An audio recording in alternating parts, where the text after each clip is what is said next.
Of things just so that you know what, let's every once in a while just make sure we have time to have a conversation. And wow, this seems like the day for it. So I'm had to make Paul answer a lot of phone calls because I'm guessing people got things to say today. We do have some guests coming up. It is a craft beer and music fest coming up on the 18th and 19th this weekend. I'll also be participating in that, and it's the goal is also to provide a space to gain awareness, to amplify the message of getting health care for comedians, performers. So we're going to talk to our friends in just a little bit about the Ravenswood Chicago event, including some of their chamber members. First of all, let's start with gratitude because it's Monday and I don't want to lose track of making sure that we thank our sponsors. In particular, we want to thank our friends at Pride Coffee Roasters. So cool to hang out with Patti yesterday at the Jefferson Park Sunday Market. Patti and Jackie have an incredible, just wonderful small batch roasting company. Their fresh coffee beans are roasted to order. They're single origin, and you have got to try out. I bought 2 bags of coffee yesterday. I'm very excited to grind those up with my proper grinding machine because they got frustrated that I was using my blender, which made their coffee taste good, but I understand there's a difference. At any rate, PrideCoffeeRoasters.com. Thank you so much to our friends at PrideCoffeeRoasters.com for supporting the show and supporting our Pride Parade float this year. That was very fun. And I also want to thank our friends at Minocqua Brewing Company. Go to MinocquaBrewingCompany.com. If you put in an order today, tomorrow, and Wednesday for Woke Coffee, whether it's their coffee beans or their coffee mugs or their canned coffee with some sweet oat milk, that helps support the work that I do there as well. And in addition to the show here, but that helps a column that I wrote, and we'll talk about that in a moment because Lindsey Graham left us instructions for what to say about him. At any rate, that's MinocquaBrewingCompany.com. They also have a tap room in Madison if you can't make your way all the way up to the brewing company up there. He does a wonderful beer tasting there regularly, so you might want to check that out if you're on the road at all this summer.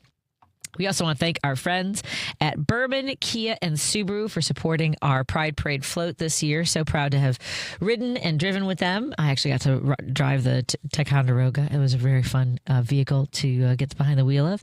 Again, that's Bourbon, Kia, and Subaru. We also want to thank our friends at Are You Really, Really Winning and Kids Above All as sponsors of the show. And Social Change, of course. Go to socialchange.site. Be the change that you want to see in the world and join Social Change in their mission to help people live happy, healthier, safer lives. Okay, that's and hello to our friends listening on KKNW 1150 in Seattle, joining us here on WCPT 820. Of course, our friends that are tuning in digitally on Facebook, YouTube, and now Minocqua Brewing Company Substack, where I also host a weekly office hours Mondays at 1 p.m. Central. And there's a lot, so I wanted to give folks an opportunity to call in today. I wrote a piece. Okay, where to even begin? Really, I mean, this is one of those weekends, one of those Mondays where things kind of are all over the place.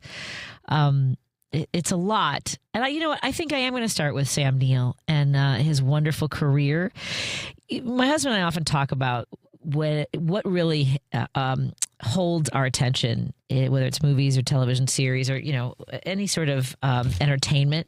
And I tend to need, even no matter how dark something is, I need some element of mirth, some sort of like a twinkle of the eye. And Sam Neill, I mean, and he played, I'm not saying every character, believe me, he played some dark characters. But let's just admit it. I mean, I absolutely adore him in Jurassic Park. Just so much fun. And hearing that Harrison Ford had been offered that role, I heard that on Jones' show today. It's one of those things where you can't imagine. It's like, would Tom Selleck be good as as Indiana Jones? I mean, it's that argument, right? No. Sam Neill was an absolute delight in that movie. And Joan listed off a great number of roles that he's played over the year. He was super dark in the movie The Piano. If you haven't, that's an old one. God, that's from 1991 or so. Anna Paquin was 11 or 12 years old. She won the Academy Award for that one. And at any rate, he is tremendous in that movie. And Joan mentioned Peaky Blinders. He is such a despicable character in that series. I mean, just gut-wrenchingly good at being horrible. At any rate, just a great actor. And I had followed him on social media and his winery and his adventures there. And he just always seemed to have the time for people. And again, seeing all the outpouring of love from his universe of work, people he had worked with throughout his career is a tribute to how much much fun because, look, there are people who we'll talk about one in a moment, but there are people who we lose, and it hits us all differently. If it's someone who meant something in your life, to have that sort of character that you just enjoy seeing. At any rate, it's very sad to hear about Sam Neill. He apparently had been battling cancer previously, and we haven't received any information. And nor, it's one of those things where people want to know how or why someone passed away. And, it's different when they're electeds. But at any rate, just really sad to hear about Sam Neill. And then, yes, Lindsey Graham. Wow. I woke up yesterday morning, and it's one of those things where there are times, because I do some social media content, I make some reels, and I post stories and columns, essays and thoughts, cartoons. Me and Jerry Walsky run the Patti Vasquez show page, and so you'll see commentary on a wide variety of things there. And there have been times over the last 6 months that I've woken up to when we invaded Venezuela, when we started bombing Iran, just a couple, the murders of Renee Good and Alex Preddy, and I do call them that. If you want, we're not going to break those down again, because now we have, within the span of 1 week, I don't believe, at least I do not yet have the name of the young man in Bidford, Maine, who was killed this morning. But we do have Lorenzo Salgado Araujo, who was killed last Tuesday while he was on his way to work. And this relates directly to the reaction to Lindsey Graham's passing. Lorenzo Salgado Araujo has been here for 35 years. And in 2013, there was legislation drafted in part by Senator Lindsey Graham, the DREAM Act, which was a pathway to citizenship, which would retroactively grant, for those who were here with permission, a pathway to citizenship, which would have included Lorenzo Salgado Araujo. And it's been interesting to watch and listen to some of the reactions. I have my own thoughts, in particular when it comes to his hissy fit over Brett Kavanaugh. You're so mean to him. Like, that was basically his reaction when they had Brett Kavanaugh in the hearings. And he said prior to that, during the Obama administration, and I have this audio on a clip I made, he said in a committee hearing or whatever forum it was, I know it was behind all the desks and everything, but he said if the next president, who was elected in 2016, is, if they have to appoint another Supreme Court justice, and if it's in the last year and heading into an election, that they would not seat that justice. And yet 8 days before, am I screaming? 8 days before an election, what do? They seat Amy Coney Barrett because of how mean they had been to Brett Kavanaugh. They hurt Brett Kavanaugh's feelings because he likes beer. I drink beer. And that's just one of those, just a couple of things. Lindsey Graham learning, just sort of like, because there's a point where, I should not even know this much about a senator from South Carolina. And yet when they have this kind of impact, just like we know way more about a senator from Wisconsin during the McCarthy era, having this national impact on us, this grip on policy, all because he wanted to lick the boots of this president. And I'm being as uncrass as I possibly can. That's the nicest thing I can say about the way he behaved over the last decade. This whole idea that I guess he was friends with John McCain, and whatever the way the closest person with power, maybe, or the person that convinces him, or because he had said that if Trump wins, that their party would be lost, that he was a racist, that that there was no reason for him, that he would be dangerous as a president. And not only did nothing change, it got worse. A month ago, he said that Lindsey Graham said that Trump was just behind God in status. What? I'm not a fan of a lot of the reactions from liberals and people who fight for human rights, saying that he was a hero, that he loved this country. Here's a thought for a moment like this, and I'm not celebrating his passing, but I'm certainly not going to. It's sad, and I'm sad for his family and his sister, for the people who loved him. I'm sad for the people who he has harmed for decades. I was sad before he died. I don't know what to tell you. How am I supposed to? His passing doesn't change his legacy.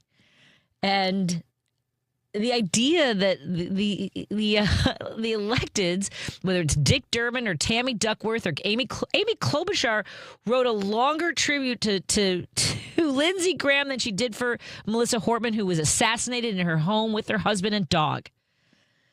And I'm not. How about just thoughts and prayers? Couldn't they have just said thoughts and prayers? That seems, isn't that what you do when a child is ripped in half by bullets in their classroom and can only be identified by their green Chuck Converse? Isn't that, don't we just say thoughts and prayers? Isn't that, I thought that was a policy for Republicans, that you say thoughts and prayers. Because what it smacks of is that they don't understand how much harm he did. They're insulated in D.C. with these relationships, and Durbin telling this story about having dinner and how funny he was, and that's what Cory Booker said, because it reminds us that the policies that get through, whether or not they have power, whether or not it's the Republicans who are driving the bus, and we're all just trying to get out of the way and not get run over. They're all in the bus with them. They're all together. They just look at it like, oh, that would suck if we hit them. Oh, well, I guess at least we're on the bus. I just came with that analogy. I don't know if that works, but I just got a little angry. Their policies, the policies that backfire, the policies that, for example, like today in Bedford, Maine, when we continue to fund ICE at these levels, what is it? $250 billion, $250 billion, and they still can't wear body cams. I'm seeing arguments on my social media page that they're not required. In fact, they are required by their own ICE policy. And the idea that over and over again, and because I had gone back to Renee Good, because Kristi Noem back in January with her big stupid Yosemite Sam hat came out and said that Renee Good had ambushed, that they'd gotten stuck in the ice, that they were trying to push their car out, and she ambushed them. And yet you could see the footage of them rolling up to her car, jumping out of their car, yanking on her door, Jonathan Ross putting his body in front of her car, which goes against the policy of law enforcement. So forgive me if I'm not going to believe ICE when they say anybody turns their car into a weapon. Don't get in front of the car. Don't shoot at a moving vehicle is also their training. Jim, am I yelling? Hold on. What time? You know what, Jim? Everybody online, I'm going to take a break here, and we'll take your phone call. 773-763-9278. 773-763-9278. Tots and prayers for those who need them. More in a moment on WCPT 820 Heartland Signal and KKNW 1150. The Stephanie Miller Show. Someone said, I was 13 when Clarence Thomas joined the Supreme Court. Today, I'm almost 50. Elections have lifetime consequences. Remember that this year. Both Thomas and Alito could retire soon, and the president cannot confirm another Supreme Court justice without the Senate. Democrats must win the Senate. Vote blue, no matter who. Stop the infighting. I mean, if you don't get that Hillary was right, and Kamala was right about all of this and the consequences of elections, I don't know what to tell you. The Stephanie Miller Show. Weekdays at 8 a.m. on WCPT. Homeowners, is your upper floor too hot in the summer? Are energy bills climbing with every degree? Green Attic can help. With over 15 years of experience and more than 1,000 five-star reviews, Green Attic is a trusted name in Chicagoland for insulation, ventilation, and roofing solutions that make homes more comfortable and energy efficient. They specialize in attic insulation, spray foam, crawl space encapsulation, mold remediation, and solar attic fan installation, all designed to keep your home cooler and improve indoor air quality during the warmer months. Green Attic also offers full-service roofing through Green Attic Roofing, from roof repairs and replacements to flat roofs, commercial roofing, and solar panel installation. The right insulation and ventilation can lower energy use, reduce strain on your HVAC system, and help maintain more consistent temperatures throughout your home. Green Attic backs its work with the industry's only 10-year labor warranty. Schedule your free insulation consultation at greenattic.com or get an instant roofing estimate at greenatticroofing.com. Green Attic, healthy home, happy family. Because facts matter. You are listening to WCPT 820. If you're listening to this station right now, you've definitely heard my voice before. Hi, I'm Hawk. And I'm Pete. And we're with Source Solar, your local source for solar. Source Solar is Chicagoland's premier solar installer, providing solutions for over 1,000 homeowners and business owners across Illinois and Iowa. With over a decade of industry experience and deep roots here in Chicago, we have the expertise to help your transition to clean, renewable, resilient energy. We can guarantee that we save you money day one without any out-of-pocket cost to you. This means you have an instant ROI, instant payback, and can save money to add to your bottom line day one. At Source Solar, we source everything as local as possible, meaning we always carry the Made in USA sticker. Find us online at www.source.solar. Stop in our office at 5710 North Northwest Highway or give us a call at 773-985-3992. And don't forget to ask for Hawk and Or Pete. Patti Vasquez is taking your calls now. We need to speak out about this. At 773-763-9278. Hello. It's Driving It Home with Patti Vasquez.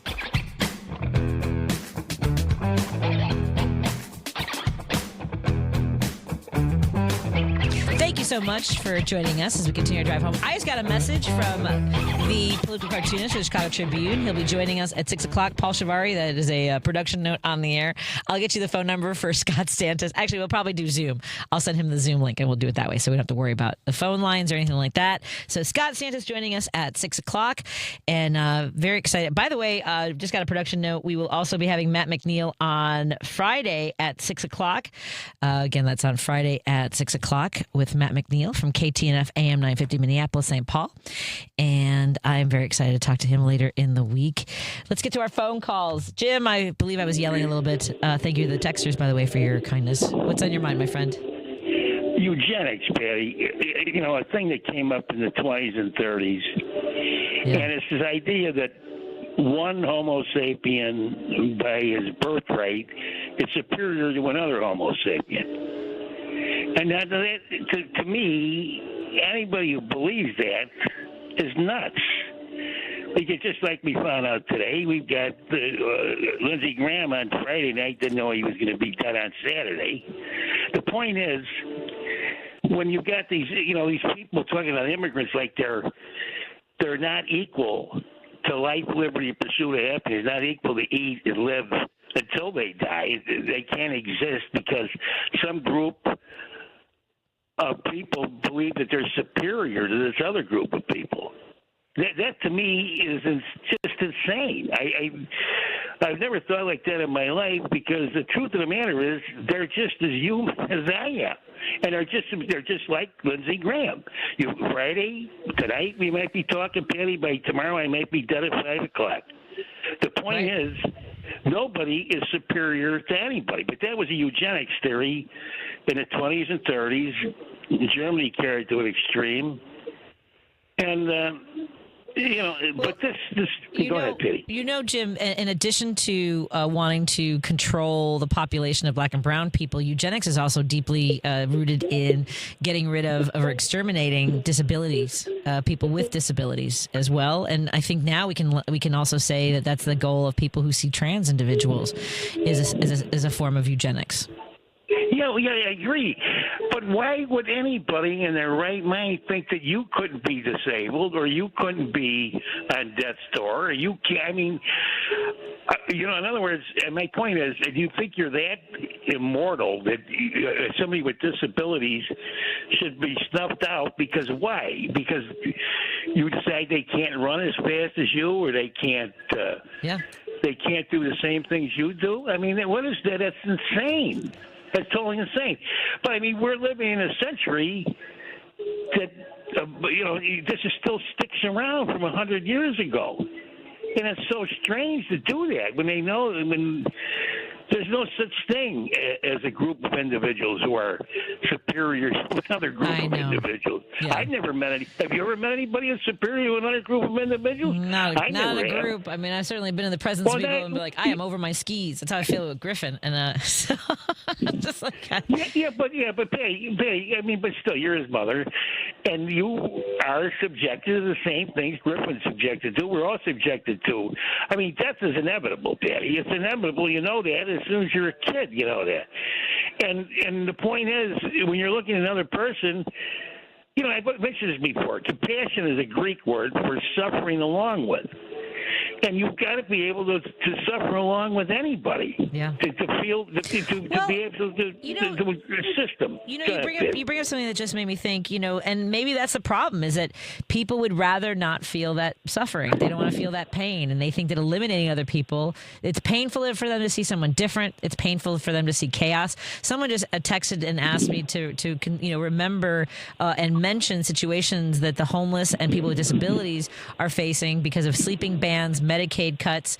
That's another thing. I've mentioned this before. To me, people who are progressive and want to find solutions to help people are people. If you come across someone who's homeless and you think, what can I do to help? What can we do to avoid this? What could help this person? Right? Any one of those things. And if you think, why do I have to see this? Get rid of this person. That's a conservative to me. That's somebody who's in MAGA. Those are like. Right? Yeah, but they're annoyed by it. No, that's true. But your first instinct is to help the individual, regardless of the shape that they're in. Yeah, regardless of how it makes you feel, right? Like if you feel disgusted or annoyed, but the thing should be at the base of it should be if they truly are Christians is what can I do to help? Yeah, I don't care if you're a Christian or you're not a Christian or you're whatever you are. The point is you're in the same boat as that bugger is. I mean, that's the truth. I mean, I don't care if you're disabled, not disabled. I mean, my God, when I go through the history of the people I knew, some were disabled, some were drowned, some were accidents. I mean, you name it. And the point is, why would you... take USA. Let's take that for instance. That was instituted by Jack Kennedy, and it was altruistic. Patty, it was done to help people survive in different places in the world. And his brother-in-law started the Peace Corps. Those weren't done for power or done for anything money-wise. It was done to help people. To help people survive, just like they want to survive, just like Jack Kennedy wanted to survive, just like Schreiber wanted to survive. I mean, we're all in that boat. We all understand that. So, I mean, why would they cut out USA? Think of the torture that these poor people, they can't get mosquito nets. They can't get, actually they suffer with malaria and die, which they shouldn't have to.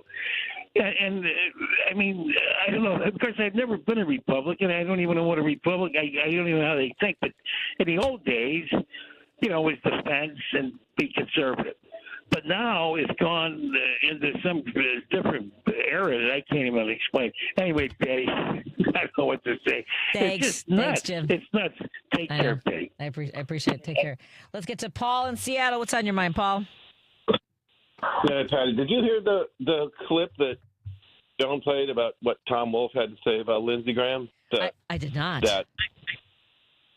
Well, okay. This is that the reason that Lindsey Graham stuck up to Trump is because that Trump was holding out Lindsey Graham's being gay against him, really, that's something that's well known. I mean, we've all talked about it, and I always felt like if there was something there, there would be more people coming out. I don't know if they were afraid of being sued or if there was some. Well, you're right.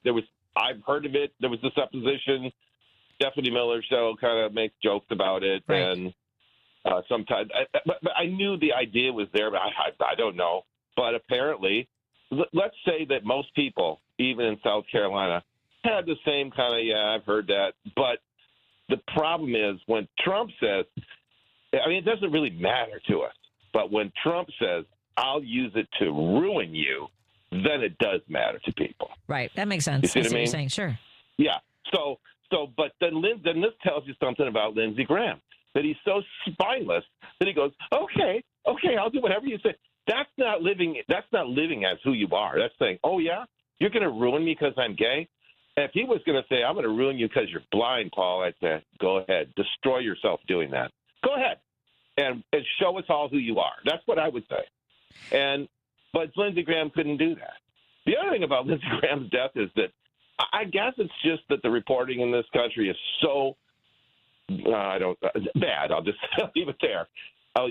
Is that the reports were, it sounds very suspicious.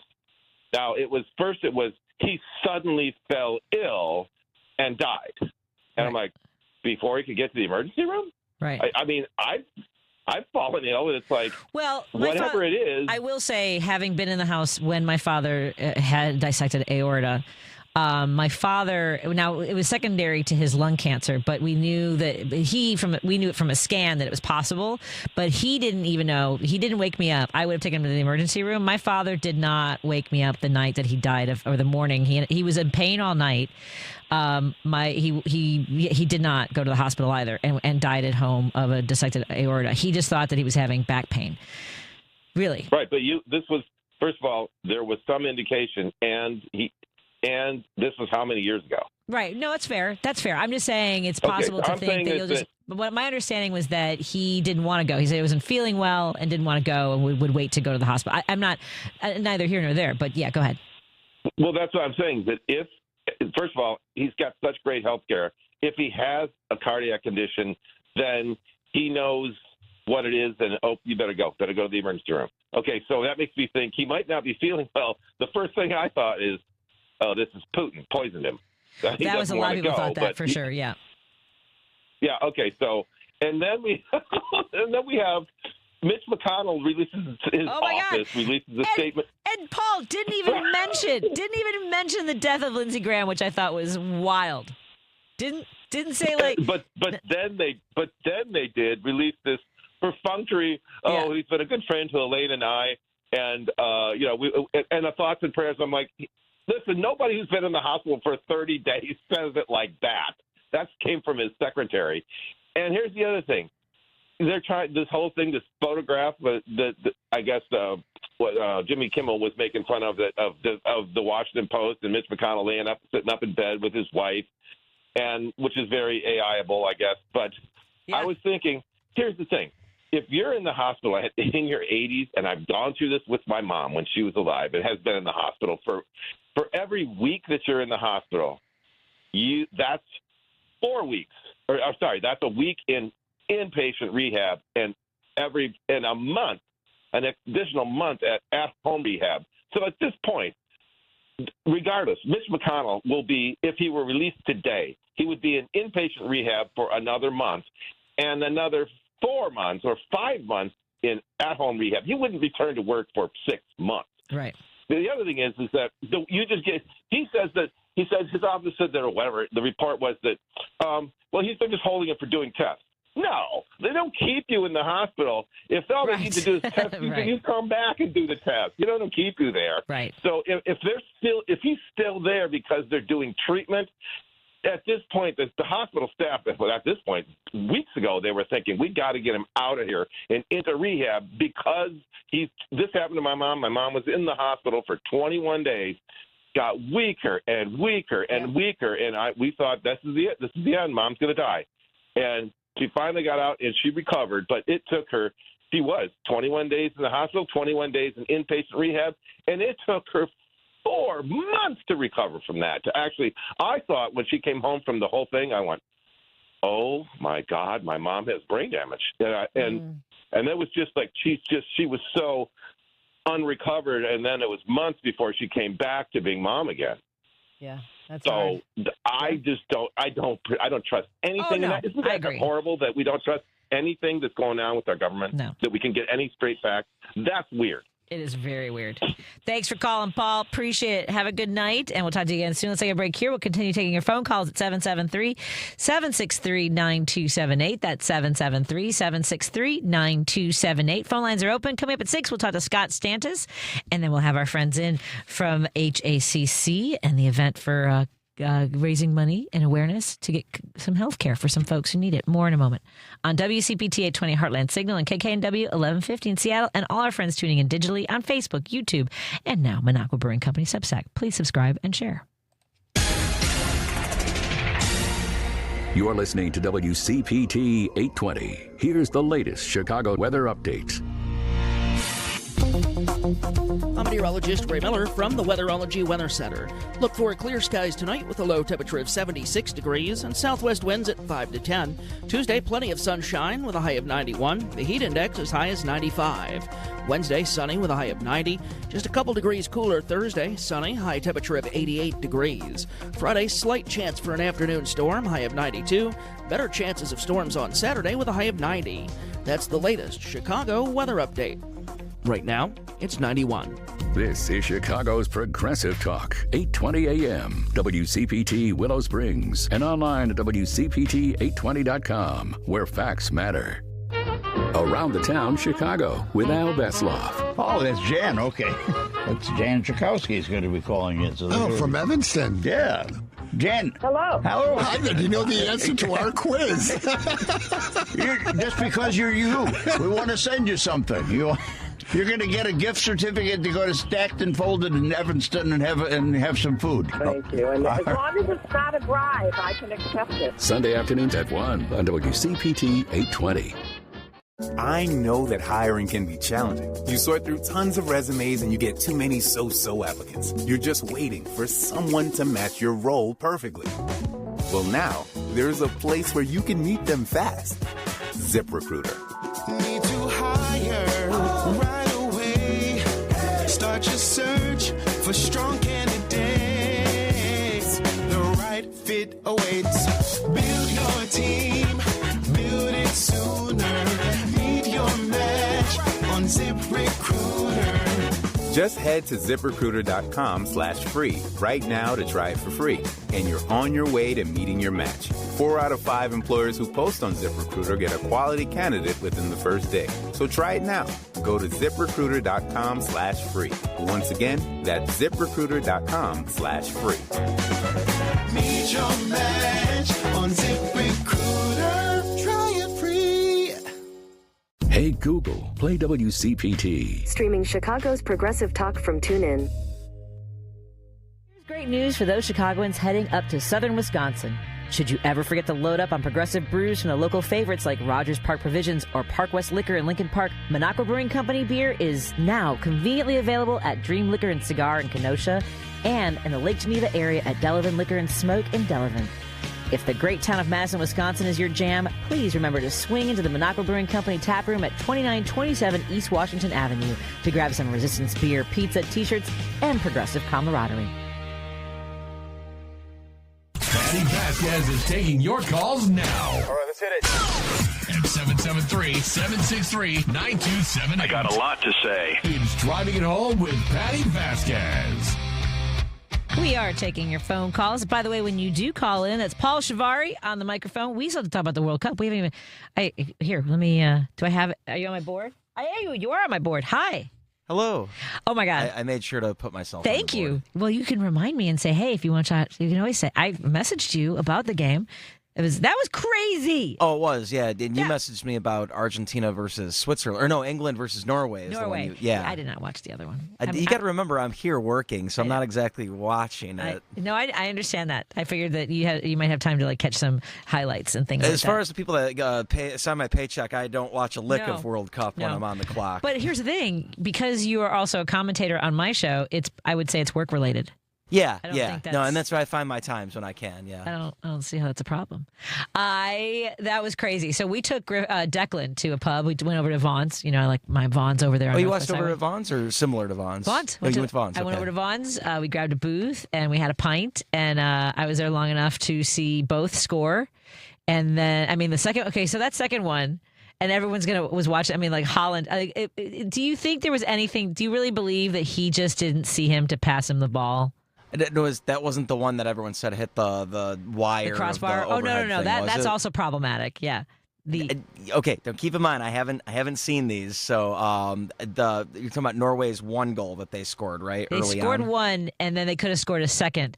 Holland was open. It was 2-1. I don't know what the names of these things are. But at any rate, there was a moment. Yes, and then the ball hit the wire later. I think that was in the overtime. I didn't know there was overtime. So because they're heading into the Final Four, now they have overtime. There's no ties. Yeah, in the knockout rounds, since there has to be a winner, it can't end in a draw. So it'll be like the 2 45-minute halves like we see, and then there's no golden goal, so it's not like the game-winning goal in overtime or whatever. So you'll have 2 15-minute additional extra periods, and then if they can't determine a winner, it goes to penalty kicks. Okay.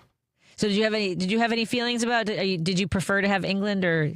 I don't really have I guess Norway would have been fun, yes. I think, because it's like the different team, someone that hasn't won it before, and they've been kind of the darlings of this World Cup. But the Final Four, I think, were the top 4 in the rankings going into the tournament. I think it's who FIFA wants. It's going to drive the most dollars. I don't really have a dog in this fight.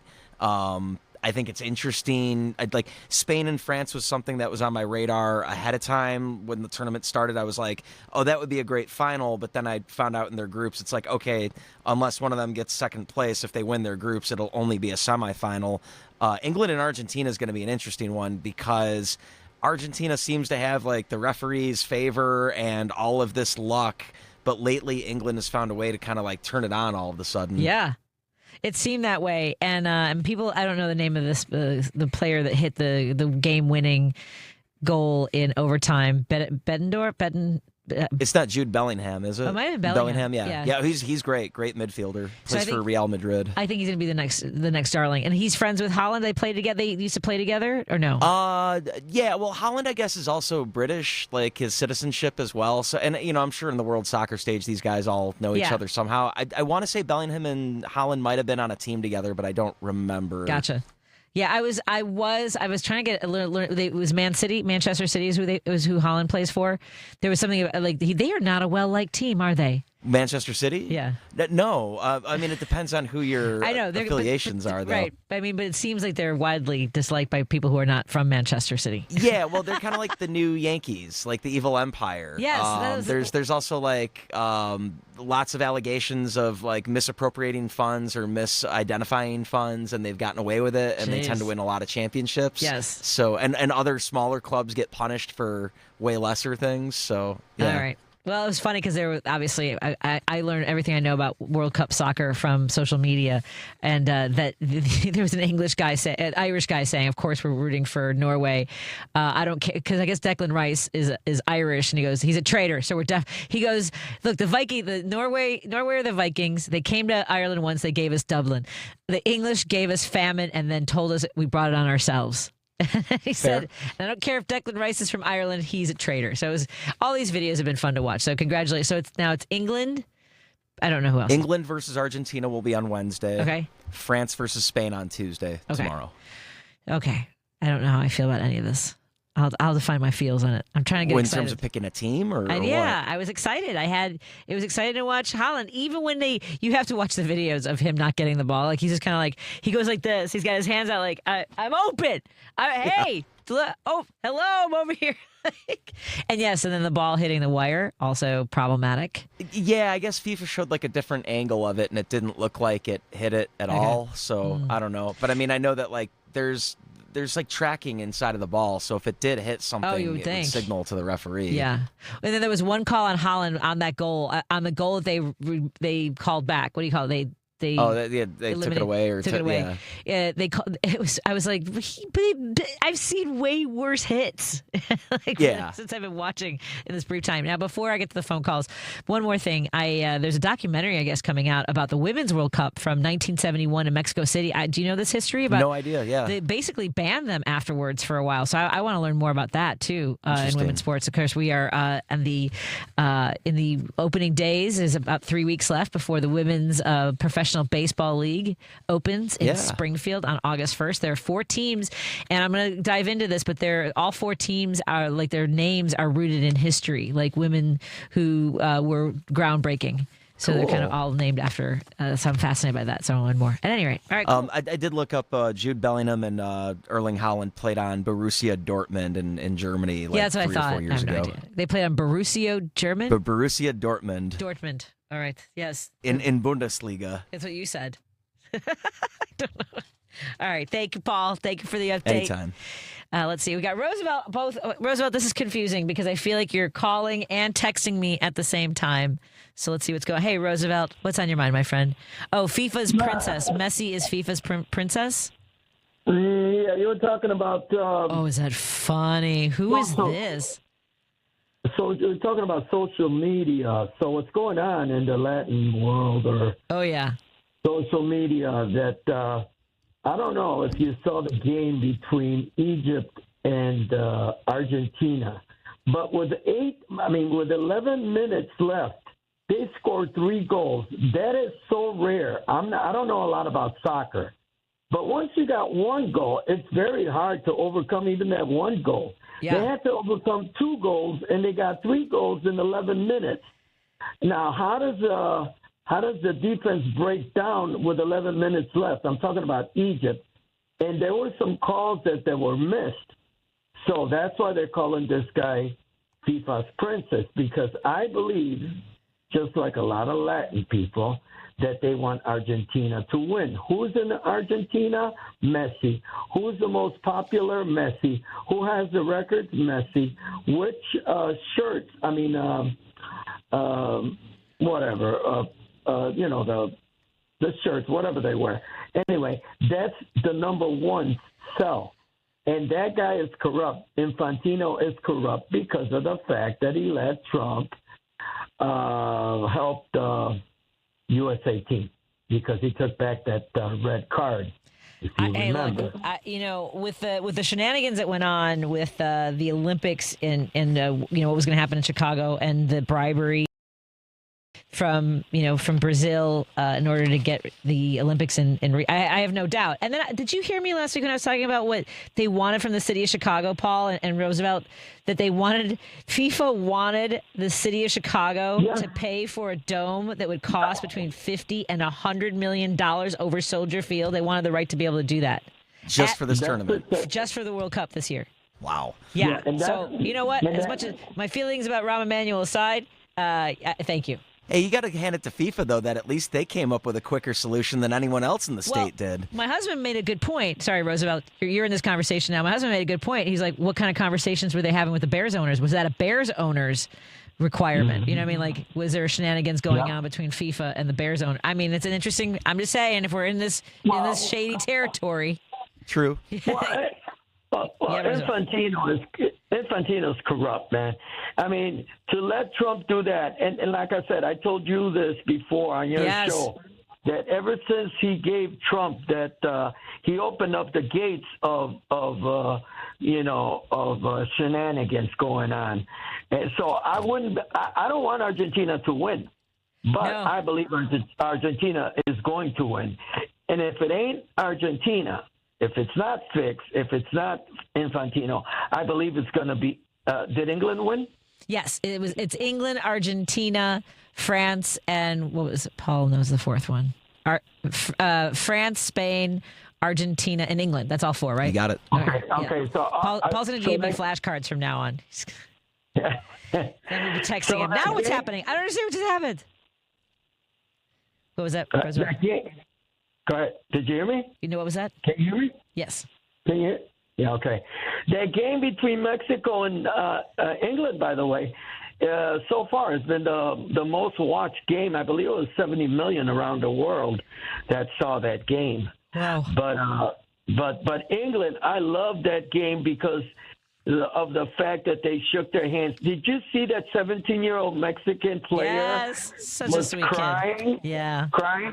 And the British guy, the English guy, I love that. He took his jersey off and gave it to him. Yeah. And because the kid kind of messed up a little bit, But, yeah. Hey, what are you going to do? It's all games. Thanks, Roosevelt. Have a great night. Good hearing from you, my friend. Thank you. Thank you. Let's take a break here. Continue our conversation when we come back. If you want to join us, 773-763-9278. That's 773-763-9278. You can call or text. I am getting your text messages, and I appreciate that. You joined us. More in a moment on WCPT 820 Heartland Signal, KKNW 1150 in Seattle. Hello to all our friends tuning in digitally on Facebook, YouTube, and now Substack with Minocqua Brewing Company. I don't know where that was going. I stuttered and I didn't get it right. So Minocqua Brewing Company on Substack. Please consider liking, subscribing, and sharing so your friends and family can join the conversation too. More after this. WCPT replay. I mean, look, Kash Patel should no more lead the FBI than Trump's other favorite, Hannibal Lecter, should be the head chef at a restaurant. Robert Kennedy deciding what protections to eliminate in our healthcare system is like deciding whether it's better to get eaten by a shark or electrocuted when your boat sinks. Remember that? That's the deranged and dangerous world we're in now, and we need each other in this world. The time for blame is over. It doesn't help. We cannot go into this moment allowing ourselves to be isolated from other people.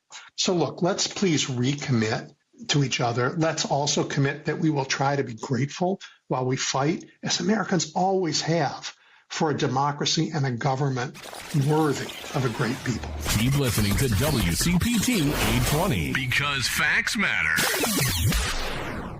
If you're looking to purchase a new home or refinance your existing home, you need to call Team Hochberg, your trusted local lender. Last year, Mitch, 50, railroad worker, income 100 G's a year, score 630, called to consolidate his debt with a cash-out refinance. Team Hochberg loan officer Johnny Hendrickson helped Mitch pay off his debt and save $800 a month. Johnny called Mitch for a 6-month post-closing checkup and informed him his credit score was now over 700. Then Johnny helped Mitch lower his rate, remove the PMI, and save him another $400 a month while covering all his closing costs. Let's review. Team Hochberg loan officer Johnny Hendrickson helped Mitch eliminate his debt, save $1,200 a month, and improve his scores over 100 points. Team Hochberg's helped thousands of radio listeners, but we can't help if you don't call 855-563-2843 or visit 56david.com. That's 855-563-2843 or visit that website you know you love, 56david.com. Atlantic Coast Mortgage, Equal Housing Lender, NMLS 643114.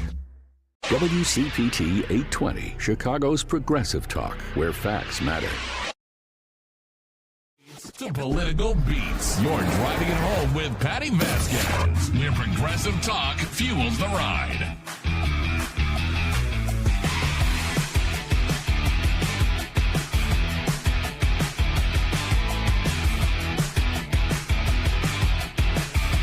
Thank you so much for joining us as we continue our drive home. I want to keep you up to date on what's going on for the rest of our schedule as well. Of course, coming up tonight after the show is Politics Bar, followed by Matt McNeil from KTNF AM 950 Minneapolis, St. Paul. And tomorrow on Choose Views, Richard Choose guests are Amber Wallen, Executive Director of the State Revenue Alliance, Adam Snyder, Director of Communications for the Governor's Highway Safety Association, Corbin Trent, Democratic Strategist and publisher of America's Undoing on Substack, and this is going to be so interesting, you guys. Please tune in for the whole show, including the conversation, and especially the conversation with Dr. Annie Andrews, pediatrician, public health expert, and candidate for U.S. Senate in South Carolina. She was running against Lindsey Graham, so it'll be interesting to see how that all shakes out now, because apparently, I don't understand I guess not just even the formalities or the thought process of deciding to appoint Lindsey Graham's sister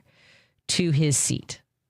And you know what also struck me, if you were listening to Joan's show, she played audio of someone speaking on the floor of the Senate, talking about how they had draped a black cloth over Lindsey Graham's desk and had a bowl of white roses, and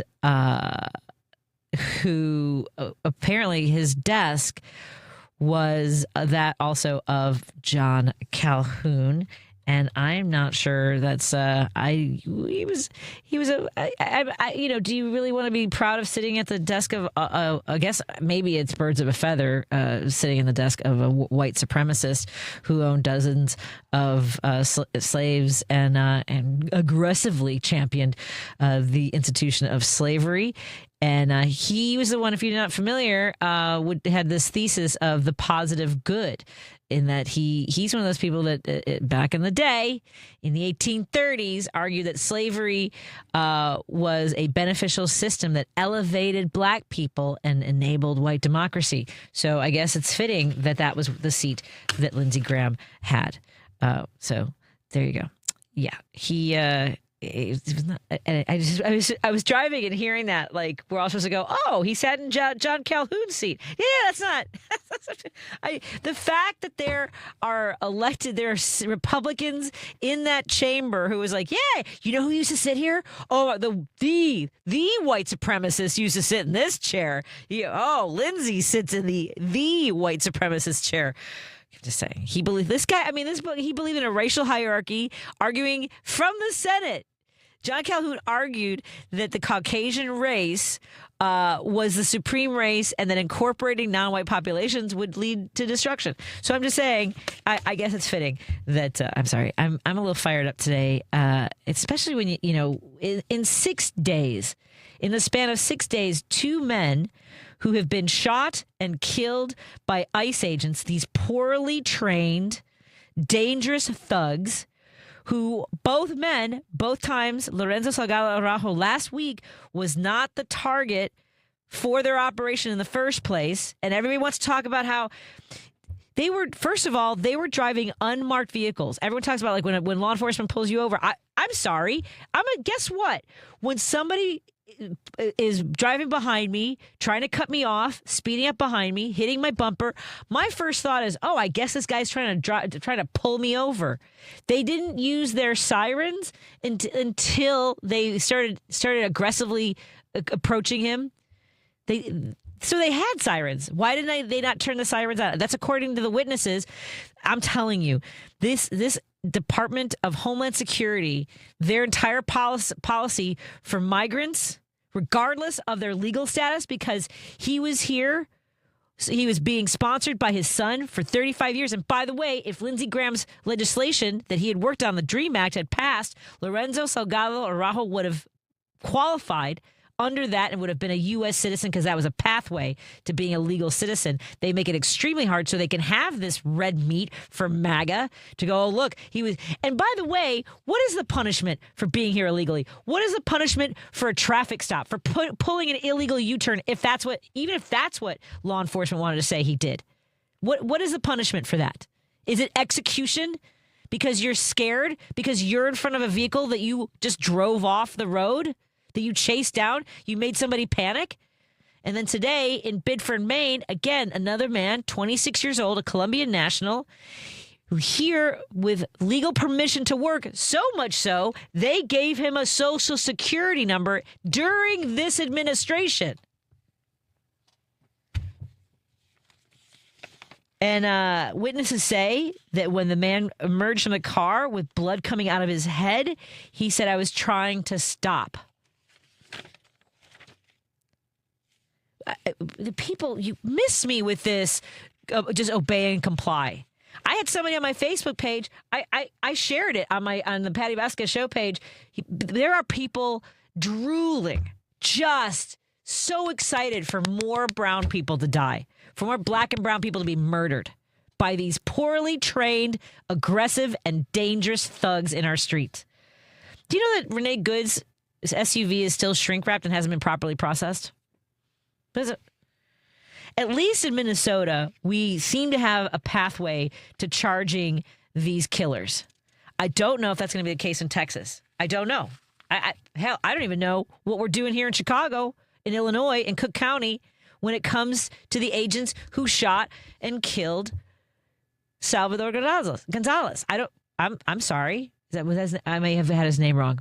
Please forgive me if I've gotten his name wrong. Miramar Martinez was shot 5 times. Are there any charges for her pending, for her case pending? There were against her, and they were dismissed because the judge ruled that the agents had lied. And they also had the text where the shooter was bragging about how many times he had shot her, because he's a firearms instructor, and he was texting. He's like, five rounds, 7 holes, boys. Top that kind of crap. I'm going to be mad at myself for not remembering the name of the man who was killed here in Chicago. He was one of the first killed on our streets. It was also on the road. I believe it was on the highway. Again, traffic stops are not punishable by execution. And Jonathan Ross walked in front of that vehicle as he was trained as Border Patrol. They would put themselves in front of a vehicle in order to have an excuse to shoot the drivers. So miss me with your BS. I am so mad at myself for not remembering this name. Hopefully someone's texting me the name of the first person who was killed here in Chicago. Hi, Maddie. Calhoun also came up with the idea of the filibuster. Oh, thank you, Maddie. That's a good point. ICE agents, Chicago. Now it's Googling with Patti now. We've got 15 seconds for me to find this. Here we go. On September 12th, thank you, Matt. Silverio Villegas. I knew as a Latino, I'm ashamed that I just sort of put in a name that sounded Latino. It happens to me. People call me Latino names, and I'm not crazy about it, so I apologize. And that was disrespectful for me to try and guess. ICE agents shot and killed 38-year-old Silverio Villegas Gonzalez in Franklin Park, a suburb of Chicago. And that was, I believe, whether he was targeted or the intended target or not. Again, pulling him over. The excuse was that he tried to flee or something. But they keep killing. There's 11 shootings by ICE agents since this administration took over. More in a moment on WCPT 820 Heartland Signal and KKNW 1150. Hi, everybody watching on our social media platforms. I appreciate it. Amazon Business. Discover smart business buying, where unmatched selection meets AI-driven tools to simplify complex processes so you can focus on what matters most. Learn more at amazonbusiness.com.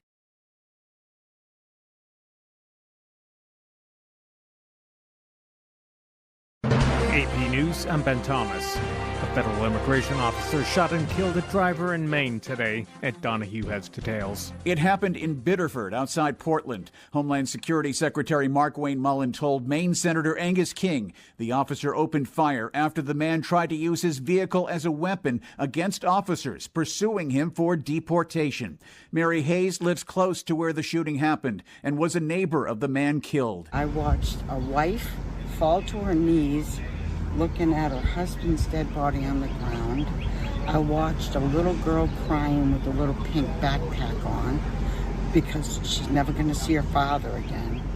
And I heard the anguish of a mother that just lost everything in her life. The advocacy groups Maine Immigrants' Rights Coalition and Presente say the man killed was a native of Colombia, authorized to work in the U.S., and had a Social Security number. I'm Ed Donahue. U.S. Central Command says it's begun another round of strikes against Iran. President Trump on SRN's The Hugh Hewitt Show. We're going to hit them very hard tonight, and we're going to hit them hard tomorrow.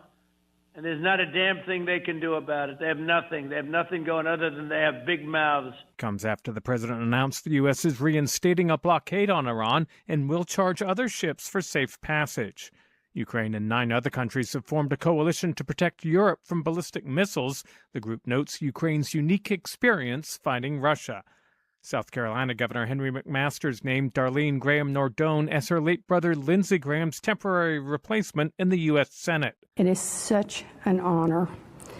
Lindsey has always been there for me, and now I will be there for him. Graham died at age 71 over the weekend, a special primary election scheduled for August 11th, ahead of the November general election. This is AP News. Major League Baseball holding its home run derby tonight.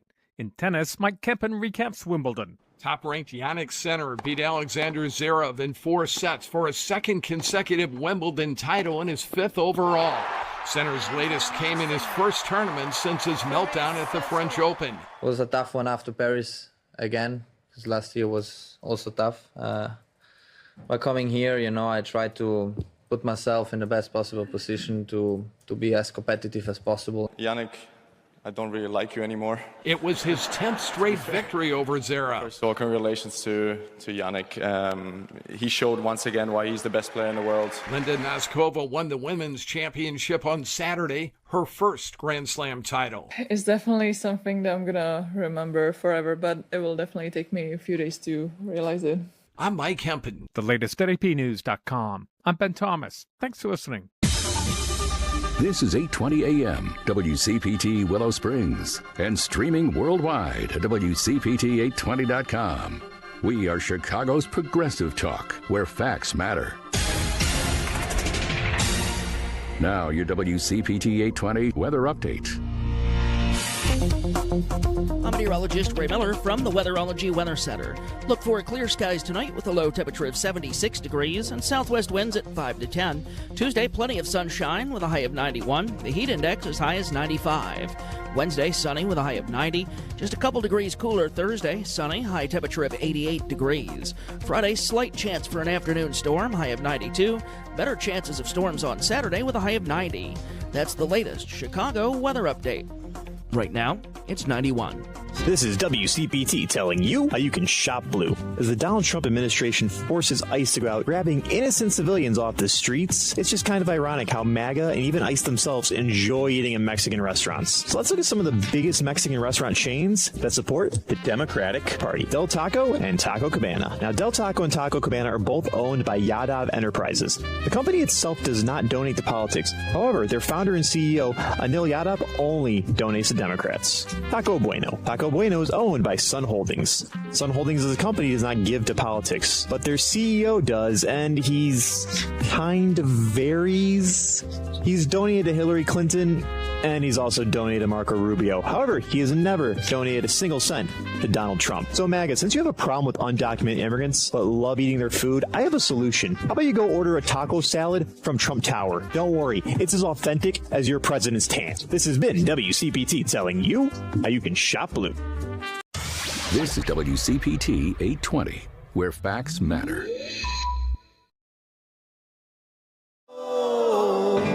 With Patti Vasquez, Patti Vasquez. From global conflicts to greenhouse gases, the folks refusing to wear masks says, and politicians getting caught grabbing ass says, she's driving it home with Patti Vasquez.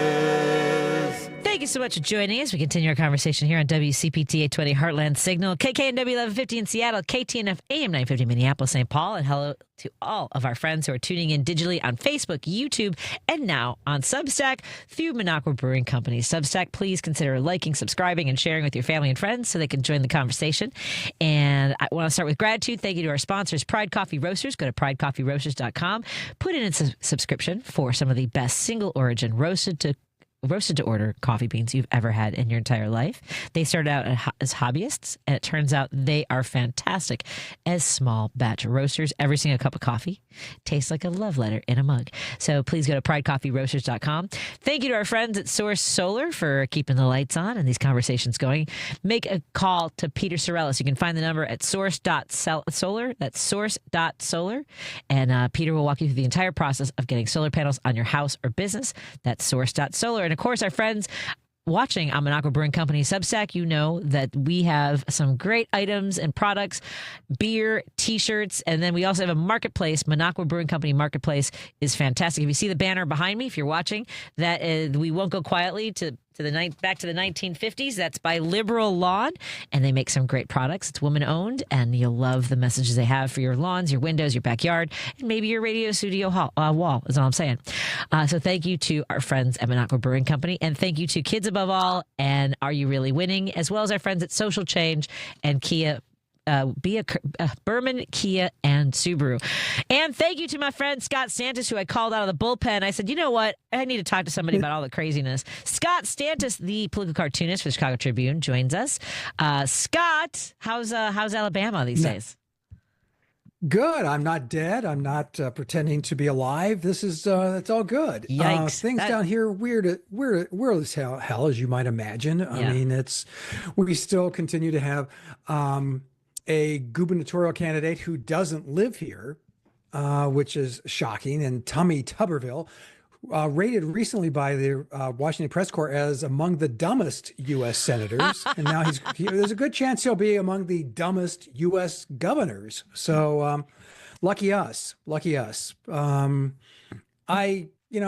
got to tell you, there are days I miss. Chicago politics are crazy and they're just as messed up, but they're not like, this. It's preposterous. It really is. Yeah, that is wild. I mean, he was the one that was holding up promotions in the military because he didn't want abortion coverage for women serving. And now he's supporting the president and the Secretary of War.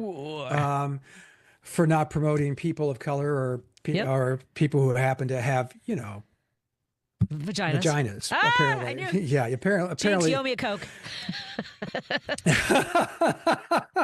That's not the word I would have picked, but there it is, folks. It's this guy is, I mean, in the politics down here, and they just eat it up. It's crazy. But this is the state. Look back at George Wallace. What America did in 2016 is, and I told you this on the air, and I stand by it to this day. America elected George Wallace.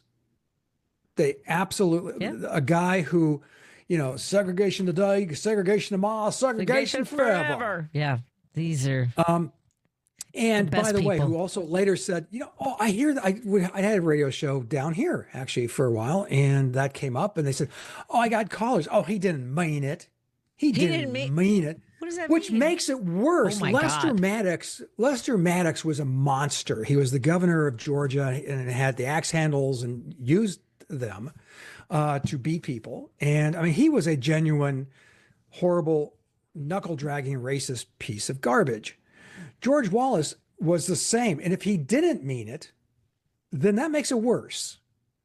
Well, in practice, I mean, what he was doing when it came to whether it was desegregation policies in the state. I mean, it's interesting that you mentioned this because did you hear the speech today? I don't know which senator was talking about Lindsey Graham's desk and, talking about pointing over to it apparently, and it was cloaked in a black draping and a bowl of white flowers. He goes, and that was the desk of John Calhoun.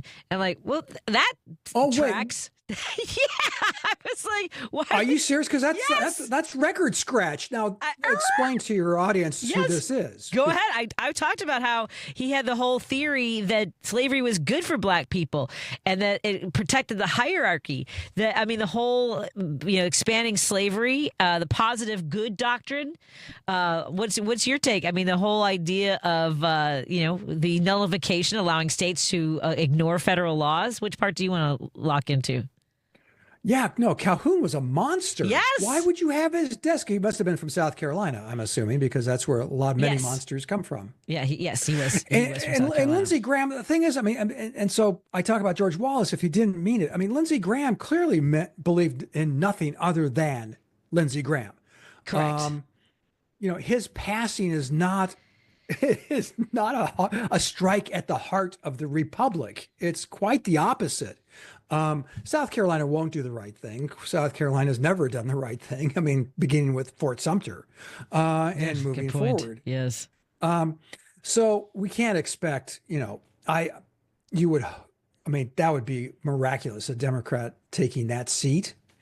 They're talking about Lindsey Graham's sister. Yes, that's my understanding is they will appoint her to the seat. Is that a done deal? Because I know that's what Trump said he wanted, and what Trump wants, apparently, Republicans do. Seems to be the case. And by the way, speaking of the candidates running in the on the Democratic side of the ballot, Dr. Annie Andrews will be on this station tomorrow with Richard Chu in the morning. Cool. Yeah, she's a pediatrician, public health expert. I mean, qualified in a lot of. Oh, she's a scientist. What? Oh, she believes in all that stuff. Peer-reviewed. Science? Oh, come on. That's for suckers, man. We all know that. Yes. Yeah. It's the feels. It's all about the feels. For a group of people who I've seen bumper stickers around here, which, for all the, I'm doing air quotes here, always great for radio, the politeness, you have the F your feelings, except it doesn't say F. Suck it up, your feelings. Buttercup. Yep. Yeah, but it's all feelings for these people. It's all feelings for MAGA. It's nothing but feelings. I feel that, yes. Vaccines made my child stupid. I said, well, maybe your genes did that more than anything else. Yep. I feel that this is so. It's like, no, you don't have a right. You don't have a right to your own facts. You don't have a right to believe something that is not true. Exactly. I mean, you can. I mean, it's a free country. You can, and apparently most people do. But look at. I mean, I'm not sure if you're watching Fox at all or looking at the conservative side of all things on the Mitch McConnell's thing. And, you probably already picked up on this, where they ran a picture of him to prove that he's A-OK, and the picture's 2 years old. And guess what? Computers now can actually tell. Wait, I had not heard it confirmed that it's an old photo. Yeah, it's a 2.5 or 4-year-old photo of him when he was in the hospital before. No. At least that's what's that's one of my I had not political friends. I mean, I heard there's so much. We were talking about this earlier when it comes to Lindsey Graham. There were so many rumors about him being gay that, like, anybody saying today that he's gay, I'm like, yeah, I mean, like, okay. It's just like. I don't care if he was gay. I don't either. The bad part is that he wouldn't come out. And I would not care. Right. one iota. But actually, some editorial cartoonists are passing around their favorite lines, and one of them is, "Sure, Mitch is evil, but don't forget, Lindsey did everything he did, only backwards and in heels." Yeah. Wow. Well done. I'm not finding where it's confirmed that it was that it's a fake. Oh, is it photo. not confirmed? I don't know if it's confirmed, but a lot of people are saying it's AI, and people are bringing in experts. I mean, like 20 minutes ago, the Washington Post, McConnell took a photo with that day's newspaper. The internet has questions. People are asking AI experts. Independent internet latches onto conspiracies. Have you seen Jimmy Kimmel's image where he photoshops his face onto Mitch McConnell's body? No, it's pretty funny looking. But I mean, just to show you how seamless it would be to just put your face. Yeah. I mean, like that's. I'm sorry. I need a Zoom call. You're telling me all these weeks. What are we in now? 5 weeks since the ambulance was called, and he says he fell and he's recovering. And the reason that he didn't make a statement or hasn't gotten back to work is because he's afraid. He's too proud. He doesn't want to admit that he's getting weaker and older. Dude, it's. Well, I mean, and don't forget, these are the same people, myself included, who castigated, rightfully, in my mind, the Biden White House for hiding these things that at the time, President Biden was not, and probably shouldn't have been president, certainly shouldn't have run for re-election. This is the same group. I mean, and Fox News is, the exact same people. Now, apparently, hypocrisy, thy name is everybody in politics. You and I have been covering this stuff for a long, long time. Yeah. And we know that, but the hypocrisy and just is at such an extreme white hot level now, Patti. It just, I can't, I've never seen anything like this. And, Mitch McConnell, clearly something's going on. Now, the congressperson, I'm sorry, I have to ask you, who was gone for several weeks, and this is a mental health illness. I'll look it up. This one was now was that a Republican or a Democrat? It was a Republican who had voted against paid leave for health issues. I would like that to hang in the air there for a moment, and that's who they are. Yeah, that's who we're battling. That's the kind of thing you and I would agree on of what the proper role of government. You and I, come from issues in different directions, but there are things you and I can say, yeah, this is absolutely the right, or the purview of government should protect the weak. It's interesting you say that we agree. We might disagree. Where do you think we haven't talked much about policy? Where do we disagree now? I know. Because you and I both support now. Yeah. We don't. No. Okay. Wow. Well, because we had disagreed. I think our biggest contention was abortion, and some of those issues. And I would think that at this point you would agree that women dying in parking lots or bleeding out and not having access to appropriate care, and the maternal health boards that are being disbanded, so you can't even count the bodies, and the poverty that a lot of these babies are being born into because there's no support once these women who've been forced to have babies are. I'm just saying it's a lot. I don't think this the postnatal death rate has skyrocketed in this country. Yeah. Precise. And guess where that's happened. Mm-hmm. Yeah. You don't have to guess. So, it was Tom Keene, by the way. Tom Keene returned to the U.S. House of Representatives after a 4-month absence. Without any explanation. And by the way, that stinks too. And really haven't gotten much of an explanation. And if it was depression, and hey, listen, I'm going to as sympathetic to mental health issues as the next person, but this doesn't pass that smell test. A lot of people are mentioning that it's probably substance abuse, which is, again, glad Congressman Keene got some help if that's the case. But, again, stop cutting programs that help people. Have you seen the numbers from USAID? There are issues with USAID. There are definite with ethical any bureaucracy. Yep. Yes. But let's talk about the big butt in the room, shall we, Patti? You know what? Let's hold on to that butt and come back in a moment with Scott Santos. We're going to continue our conversation with Scott Santos, the political cartoonist for the Chicago Tribune. You can go to chicagotribune.com to find his work. Where else would you like to direct folks, Scott? Oh, that's great. I'm at DMZ America, the podcast. DMZ America, the podcast. And we're going to talk butts when we come back on WCPT 820 Heartland Signal. And we got big butts. Got big butts. And we cannot lie. And we cannot lie. Wow, I don't think we should sing that whole song on the air, but probably some sort of royalties. And Paul is asking just for the quality of the performance to stop.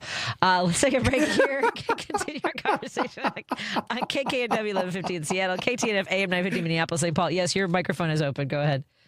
Oh, if you want to, I thought you were going to say something. Oh, you're trying to end this. It's just funny hearing the Sir Mix-a-Lot remix here. I wanted Scott to sing the whole song. Oh, KW 1150, KTNF AM 950 Minneapolis, St. Paul. Of course, we're broadcasting here on WCPT 820 Heartland Signal in Chicago. Hello to all of our friends who are tuning in on Facebook and YouTube, and of course, Substack as well with Minocqua Brewing Company. More in a moment. Hey, Clerk Elise, you got a guy who can fix my lamp. I do. At the Township of Lyons Repair Cafe, neighbors help neighbors repair all sorts of things from lamps to vacuums. Little acts of mutual support that make a big difference. Hey, Clerk Elise, you got a guy who can notarize documents? The Township of Lyons has lots of notaries on staff ready to help. Hey, Clerk Elise, you got a guy? At the Township of Lyons, we are your guys. Whatever you need, we work to bring more resources right to you. Check out the Township of Lyons online, Lyons with a Y, lyonstownshipil.gov. We're with Bridget, whose husband won't be home for months, and whose daughter is due any day. We're with Mike, who's leaving home to protect his family and yours. We're with all service members and their families who need community, connection, and maybe a bit of magic. Are you with them? Learn more at uso.org today.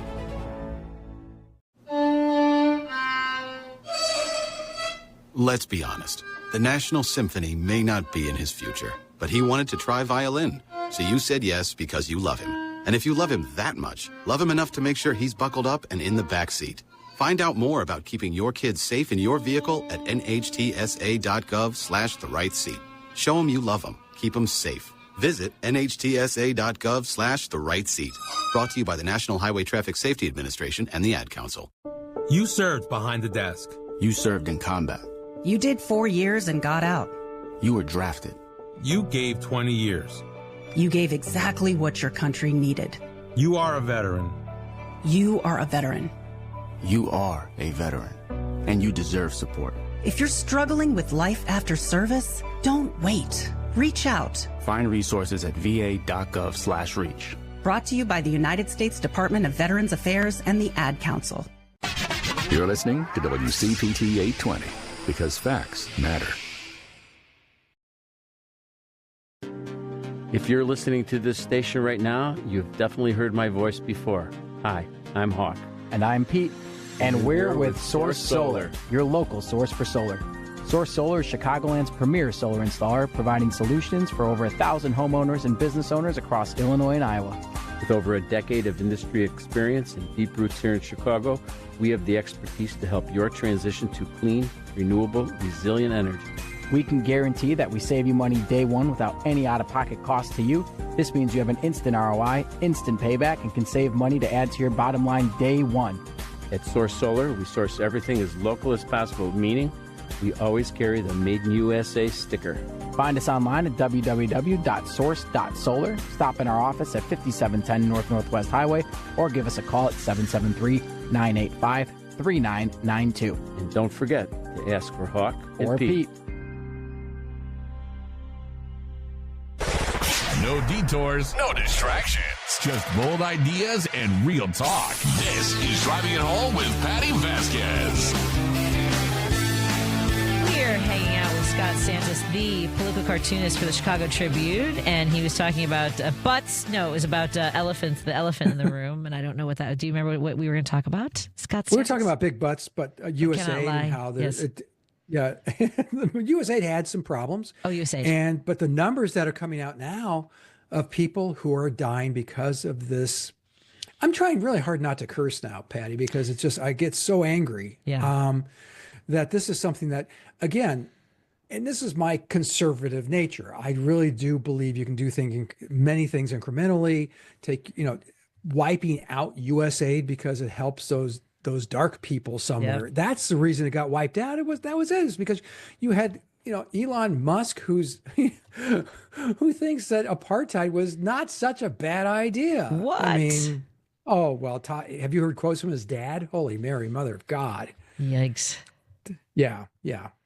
So, so to your point, and a listener just texted me this, wow. So Senator Ron Johnson says that proof of life photo is not a current one. So I guess that's the deal. Yeah. No, apparently no, thank you. I like to be right once in a while. Yeah. It's the whole Mitch McConnell thing. I mean, and now looking at the numbers in the Senate, I mean, Trump holding off signing the transportation bill? No, the housing bill, the bipartisan housing bill, which the Republicans really wanted because they wanted to go out there and say, look, we can be bipartisan, which of course is horse feathers, but they were going to run on that, and he kind of didn't let them because he wants his I don't want people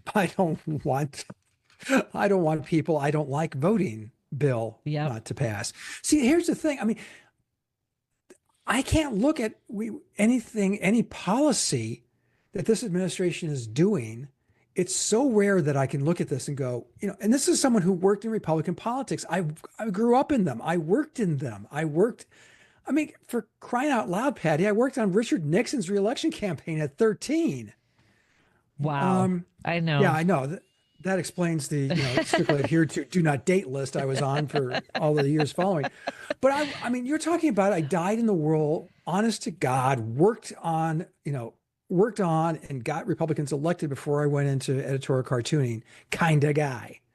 And there is nothing about this Republican Party I recognize. And I'm angry. I think you can hear it in my voice. Mm-hmm. And weirdly, I'm hurt. Because this isn't what I signed up for. This isn't what I believe in. Well, and you know how I felt 10 years ago that I was, that I had felt that, one, that I believed Trump not only could win, but was most likely to win, not just the nomination, but then also the election. And my argument had been how much hate had been sort of stirred up, had been unbottled, in particular during President Obama's administration. And also it's funny. I was talking to Hal Sparks. Are you familiar with Hal Sparks? He's a comedian and also a radio host here at WCPT. And he made an interesting point about the sort of progression of the anti-hero shows that we sort of elevated over the last 20 years, from The Sopranos to Breaking Bad, even like Nurse Jackie, where like the person who behaves really badly is the hero, and the person we identify with and does these horrible things. Mm-hmm. And we kind of want to, like even Seinfeld, like going back and these sort of selfish people and, who do really horrible things to other people. There's a sort of like desensitizing to bad behavior that a lot of, and by the way, all those shows, like I tried dipping into an episode of Sopranos and I was like, this is horrifying. It was like brutal sexual violence both times that I tried to tune in. I was like, oh, this is not for me. I hated Seinfeld. Breaking Bad, I'm kind of begrudgingly watching because Griffin likes it, and at least Bob Odenkirk's character just came in. Oh yeah, I can't. My dad died of lung cancer, and I have a severely disabled child. I was struggling. Like the first episode, I was like, I can't do this. But I thought that, but at any rate, my point being that there was, in the Republican Party, to me, it was sort of like they wanted the antihero, the person that does really horrible, despicable things, to be their guy, to be their, it's just the way I think that makes some sense in a lot of ways.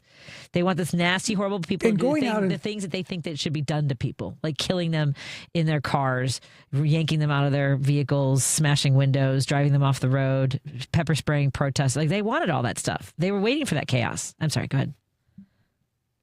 Well, and also employed the people who the Proud Boy employment agency, or AKA ICE.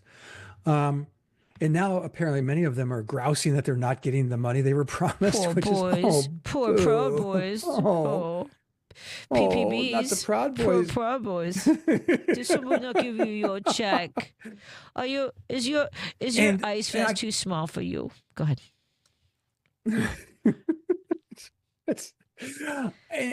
I cannot, for the life of me, I mean, you understood it. You saw it coming. I would fight that fight all the time. Republicans are racist. No, we weren't racist. We're Republicans. None of that is untrue anymore. None of that is, all of that is applicable. All of that is, I went out, I mean, you go out in public now and you see the t-shirts that some of these guys are wearing and they're emboldened to wear. I mean, like I said, F Your Feelings is a popular one. Other ones, guys wearing shirts and hats with guns on them. Mm-hmm. I mean, that's designed to get in your face, to make you feel uncomfortable, to scare you. These are just big, dumb, violent people, and they have a voice. And it's okay now. For now. I don't know where this goes from here. I mean, the hope, you know what the hope is. I'm not sure that's where it goes. I'm not sure we can put this genie back. It took us 25 years to quick story. There was an intern at the Birmingham News when I was working there, and they came across, they were on the photo department. They came across in the back of a closet a bunch of undeveloped film. And it was, it turns out it was coverage of the civil rights movement from down there. An interesting side note, they developed it and they ran a special section of it. And the photographer who took them said, I should have burned them because he thought because of those outside agitators. I'm not kidding. Yeah. But you see these guys, and my wife, who's one of the nicest people on the whole planet, looked at these photographs and says, why would they be so angry? I said, look at that guy. And one of the guys is at the counter, the lunch counter. And he's wearing a sweatshirt with holes in it. He's got a terrible haircut. He's ugly and he's missing teeth. So this guy's clearly stupid, made very bad decisions in his life. But in his crooked, weird, corroded little mind, he's still better than those people. And that's what we're dealing with now, is that guy's grandchildren, because, apparently was allowed to breed, are now, they're back. And it took us 20 plus years to shame them into silence. And it wasn't shaming them out of, because we dislike them, or they were shamed because they were saying stupid stuff. And I'm not a fan of stupid. No. And that's what this is. I was listening to some comment that, to walk it back, Scott, the president was saying today, and he talks like he's 7. Oh my God. Yeah. I know. It's big. It's beautiful. Did you see when they put up that copy of the Declaration of Independence in the Oval Office? No. It's behind. It has a little curtain. Oh yeah, I have seen this. Yes. And they asked him, "What does this mean to you?" Yep, I do. It's a beautiful document. It's a big, beautiful document that tells me it's all about love. It's all about brotherhood. And you and I are history geeks. The Declaration of Independence is a lot of things. Love and brotherhood ain't one of them. It's about enumerating the sins of the king, that people have a right not to be oppressed. And what that told me is this guy's never read the Declaration of Independence. No. It's not long, Patti. I know we read it on the air this week because we read it on the day that it was actually read to the public. So yes, it's not that long. Scott, I have to run because we have some guests coming in studio. Maybe it's Mondays. Maybe instead of Fridays, it's Monday. We'll figure this out because I want to have you on regularly. We'll figure this I'm so out. glad you do this today. My best to Janine. Okay. Thank you, my friend. Scott Santos, political cartoonist for Chicago Tribune. Go to chicagotribune.com to find his work. And I will see you later, my friend. That was so fun. That was great. Thank you. Thank you for letting me rant. It was great. I appreciate you ranting. I love you, Scott. More after this on WCPT, KKNW, KTNF, AM 950, and of course, we're broadcasting on Facebook, on YouTube, and Minocqua Brewing Company Substack, right here in Chicago on WCPT 820 Heartland Signal. More after this. Let me find the right buttons. There's too many screens, Scott. There we go. You're listening to WCPT 820. Here's the latest Chicago weather update. I'm meteorologist Ray Miller from the Weatherology Weather Center. Look for clear skies tonight with a low temperature of 76 degrees and southwest winds at 5 to 10. Tuesday, plenty of sunshine with a high of 91. The heat index as high as 95. Wednesday, sunny with a high of 90. Just a couple degrees cooler Thursday, sunny, high temperature of 88 degrees. Friday, slight chance for an afternoon storm, high of 92. Better chances of storms on Saturday with a high of 90. That's the latest Chicago weather update. Right now, it's 91. This is Chicago's Progressive Talk, 820 AM, WCPT Willow Springs, and online at WCPT820.com, where facts matter. I always had to be so good, no one could ignore me. Carve my path with data and drive. But some people only see who I am on paper. The paper ceiling, the limitations from degree screens to stereotypes that are holding back over 70 million stars. Workers skilled through alternative routes rather than a bachelor's degree. It's time for skills to speak for themselves. Find resources for breaking through barriers at tearthepaperceiling.org. Brought to you by Opportunity at Work and the Ad Council. Latinos have been here always, before, during, and after the founding of the United States. We are small business owners, teachers, farm workers, doctors and engineers, families raising the next generation. Latinos contribute over $4 trillion to America's GDP. We are an indelible part of the American story. We are America. America is us. Learn more by going to americasus.org and discover how Latinos have shaped America's past and are forging its future. When you get a diagnosis of Parkinson's disease, things get real. And nobody understands that better than the Parkinson's Foundation. We provide resources and support because there are things you can do to improve your quality of life. So, whether you're newly diagnosed, have been living with Parkinson's, or caring for a loved one, find real answers at the Parkinson's Foundation. Go to parkinson.org or call our helpline at 1-800-4PD-INFO. Alexa, play WCPT. WCPT from TuneIn.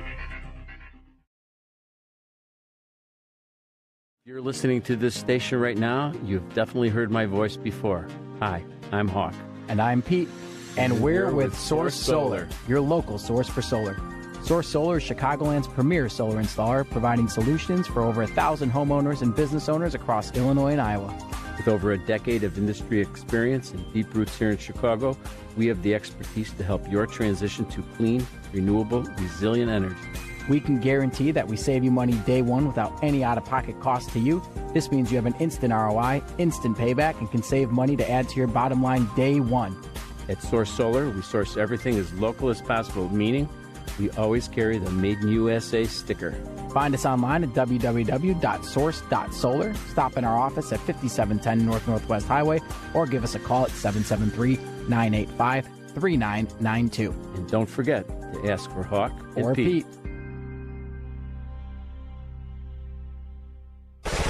No detours, no distractions. Just bold ideas and real talk. This is Driving It Home with Patti Vasquez.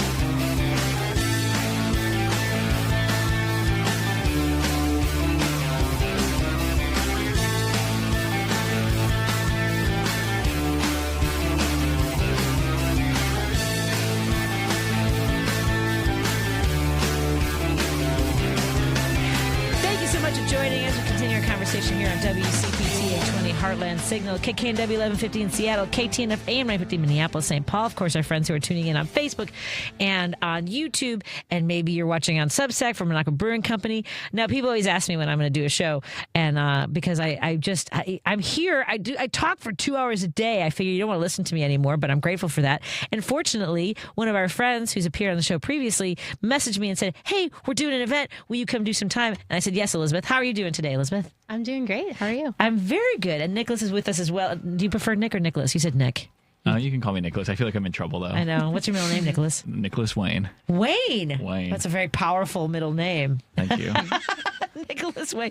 Well, so Nick and Elizabeth were with us previously to talk about amplifying the message to performers, in particular comedians, to create an environment where they can have access to health care. So this is HACC. Let folks know a little bit about this so we can catch them up as to why we're having this event, too. Sure. It's the Health Alliance for Chicago Comedians, or HAC. We're proud of our HACs in this instance.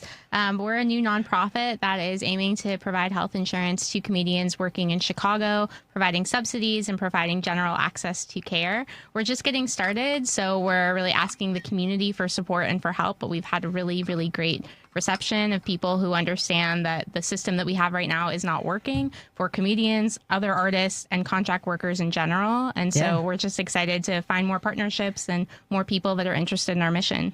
And Nick, what if comics? Because I mean, I did comedy for a long time and didn't have. I was 26. Here's the thing: we didn't have the extension to 26 years old in the 90s for to have your parents' health insurance. So I went for about 6 years with no health insurance until I got married.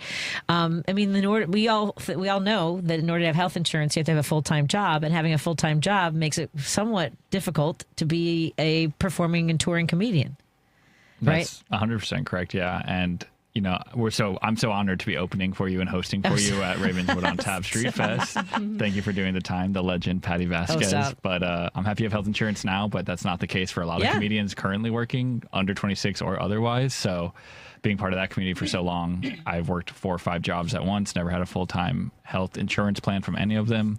And I know that's not an uncommon experience. Many, many comedians face that, if not worse. So I somehow feel very privileged only paying $400 a month in premium for healthcare these days. So we're trying to make that burden less for everyone. Well, and with the work that you've done, Elizabeth, throughout your career, and knowing that in the situation now where we have subsidies that have gone away for a lot of folks. I mean, not that the Affordable Care Act was the biggest solution, and we obviously need more, but it's obviously a cry for better health insurance in general, right? Yeah, absolutely. And that's one of the reasons we actually got connected to the Ravenswood Chamber of Commerce, as we were trying to find people that were finding different solutions and different ways to really meet the need of the community. Yep. So we have with us from the Ravenswood Chamber, we have Amy and Jean. So first, let's start with you, Jean. Where are you from? My friend? From Chicago. Grew up on the Northwest Side. I'm sorry. Hello. Welcome to your neighborhood then. No, I'm just kidding.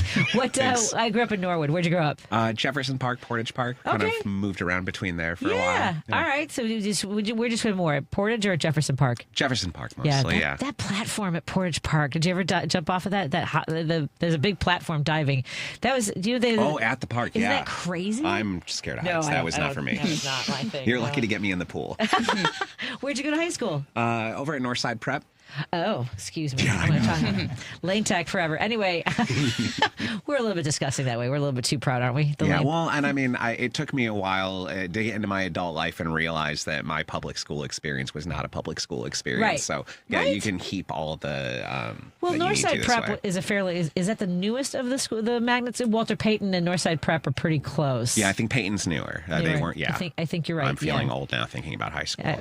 Class of '89, baby, back off. I know. That's fine. How about yourself, Amy? Where are you from originally? I'm also from Chicago, born up in a little, well, not physically in the bungalow, but I was born, downtown. Went home to the bungalow over in West Rogers Park. Oh, nice. Spent a handful of years in Virginia for my mom's job. And then we came back to the Chicagoland area, Park Ridge. So I was right on the blue line, thankfully. Sure. So I was still able to get back to the city. Still, very strong roots as Cubs fans. My parents are 2 of the biggest Cubs fans I know. So the entire time I was in Virginia, I was wearing Cubs stuff and Bulls stuff and any kind of Chicago they could put on me. And then for college, I came back into the city, and I haven't left. Oh, and so Gene, how'd you get involved with the Ravenswood Chamber? I hated my old job, and I answered it. We find our next job that way a lot. I answered a Craigslist ad. Get out of here! And here I am, 12 years later. Holy cats! So you don't hate this as much as the last one? No, this place is great. That's awesome. And how about you, Amy? What brought you to the chamber? I actually worked for a local business that was a part of the chamber, Minocqua Brewery, unfortunately defunct now. Yeah. But I knew them through my job. And so once I lost my event management position at the brewery with the COVID closures and everything, they were looking for someone at the chamber to take on some things. And so I moved over there, and that was 5.5 years ago. And it's such a great area. I mean, it has really come along in the 12 years that you've been there. I mean, like, so it's just become such a dynamic location. The whole network of businesses and the community has really grown in different ways. So with Elizabeth was mentioning that you've found solutions and pathways for people to have health insurance. Tell us a little bit about the program that you have. So back in 2017, our previous executive director was exploring ways to help reduce the cost of doing business for small businesses in Ravenswood specifically, but across Chicago. I know it's a top of mind conversation now, both cost of doing business in the city and access to health insurance. But one of the things we were seeing 10 years ago was that small businesses were having a hard time keeping talent and staying competitive with the benefits packages that larger companies could offer. Sure. So she found a way to provide access to group rate health insurance for our chamber members. And so we've been running that program for about 9 years now with, I think we're up to about 40 businesses that have employees getting access to insurance through our co-op. Wow. So, and is this something that you had heard other people were doing? I mean, like, because I feel like this is what other, people listening all over the country, can think, there are ways in order to make sure people feel like they're not trapped in a job that they hate or can stay someplace that they love just because of health insurance. Yeah, it feels like that a lot of organizations were starting to explore this around that time. And I can tell you that based on the inquiries that we've gotten over the last 2 or 3 years from people like Elizabeth, that this is coming up increasingly. But at the time, there were a handful of other people we knew in the city that represented trade associations or other professional groups that were trying to figure this out. I think at some point I've talked to somebody related to Boy Scouts, somebody related to a Brewers Guild, a whole bunch of different trade associations that have attempted to go down this route. But it's been pretty successful for the chamber. Oh, that's great to hear. And had you had insurance, like there was this a path for you? Had you had a previous employer? Was the Illuminate? Which one was it? Empirical Brewery. Because Illuminated just closed too. Yeah, which broke my heart. Oh my God. Yep. I actually had the Chamber's health insurance co-op. Our brewery was a part of it, so I was able to get a PPO for not as much as I would be having it, just out of pocket. And that really helped my husband and I when we were, getting our feet as adults and everything. It was a really, really awesome thing to have access to. So it's amazing to see other people be able to get access to it as well. Well, I'm so glad. And so this, Elizabeth, was something you had talked to Jean about before, or you said you were looking for organizations that had found solutions? Yeah, I just been doing some research to try to find out, what other ways people are handling this issue. And then actually the reporter at the Chicago Sun-Times, Alvia, she said, have you talked to Ravenswood? And I said, nice. Yeah, they're on our radar. And so Nick and I met with Jean really just to learn and find out a little bit more about it. But through our conversations, we realized it actually could be a partnership. And so that's something that we're exploring, because you don't have to be a Ravenswood business to join the Ravenswood Chamber of Commerce, and Jean can speak more to that. But we realized that we have a really great opportunity with the different comedy clubs in town where we could have them join that Chamber of Commerce, and then they're part of the pool. And then you have a group of people who are usually younger, relatively healthier, and that helps everybody, and that makes it cheaper for everybody. Well, then they just stopped giving comics free drinks as part of their pay. Speaking from experience, and have the comedy clubs? I mean, so the comedy clubs are involved because I know that Zanies had gotten to a place where they at least had health insurance for their staff, for the waitresses and their box office and things like that. This would be something that a club, not maybe specifically Zanies, but a club like that would then also invite comics to be a part of this healthcare plan.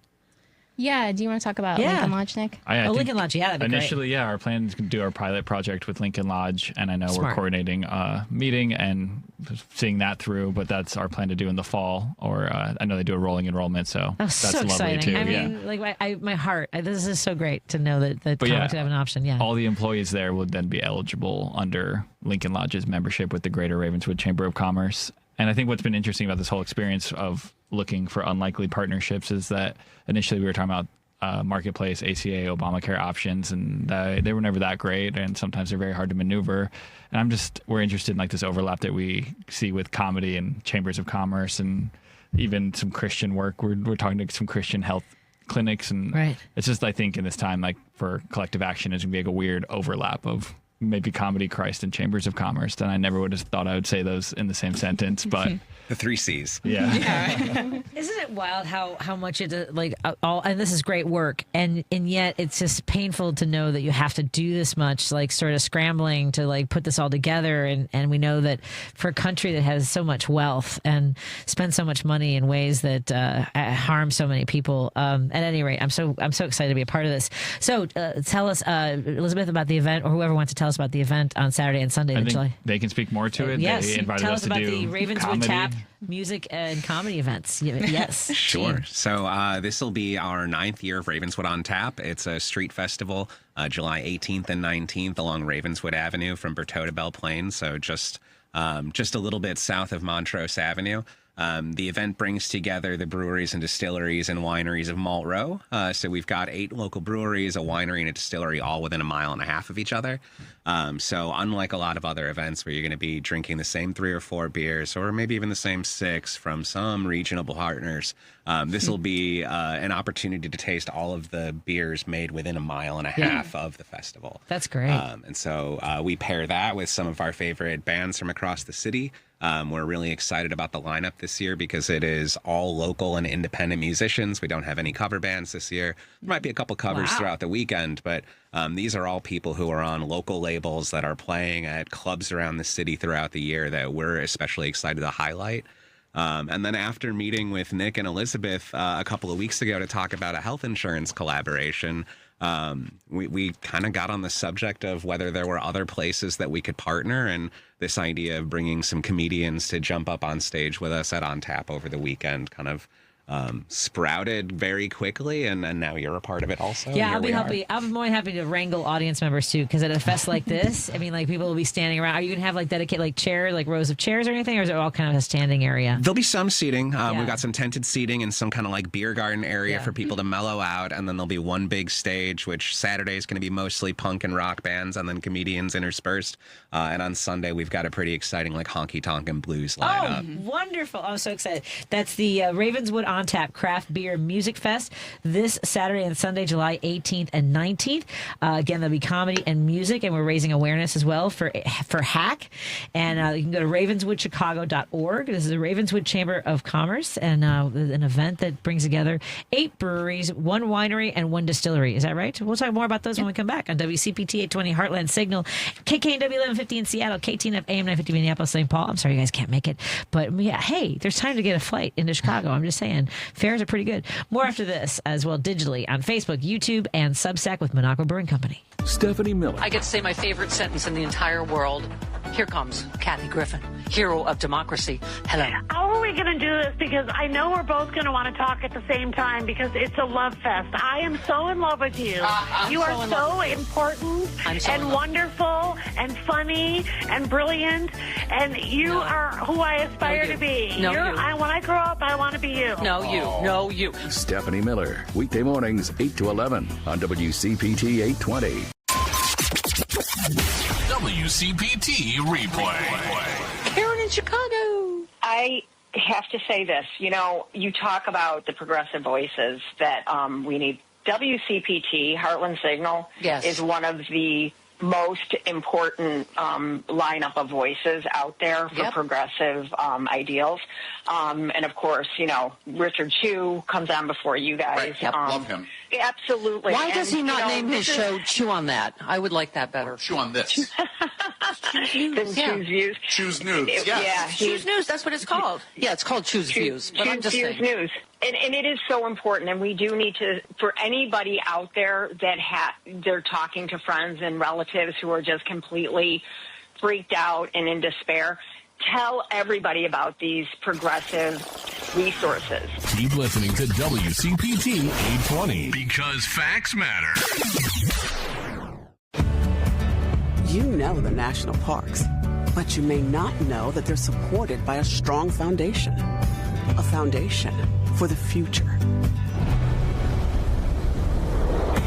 We are the National Park Foundation.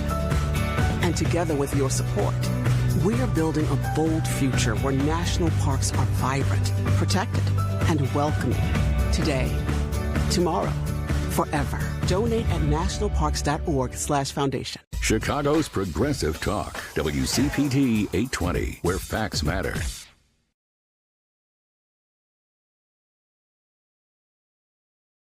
No detours, no distractions. Just bold ideas and real talk. This is Driving It Home with Patti Vasquez.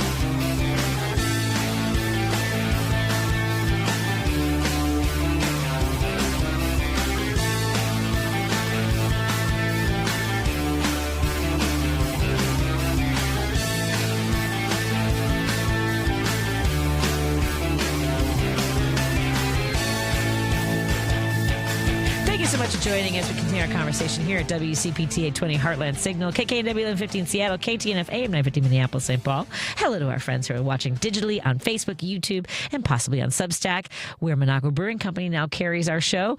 And, I almost forgot about our podcasts, which are available wherever you download your podcast, but we would ask you to join us at heartlandsignal.com. Joining me in studio, we have our friends from the Ravenswood Chamber of Commerce. The event this weekend is Ravenswood on Tap Craft Beer and Music Fest. That's this Saturday and Sunday, July 18th and 19th. You can go to ravenswoodchicago.org. And joining me as well are Elizabeth and Nick from HACC. Remind me again what the acronym means. Health Alliance for Chicago Comedians. Yeah, I should know that. Health Alliance for Chicago Comedians. I should write these things out. That's why I can't be an auctioneer. I forget things very easily. This Saturday and Sunday, there'll be music. I love that it's going to be punk rock music as interspersed with comedians. Can I ask who you picked for that evening? Just a comedian who's going to start a mosh pit because it seems like the energy will be primed already. That seems about right. You've never seen anything like it. You have to be there to see it to believe it. It's going to be a lot of.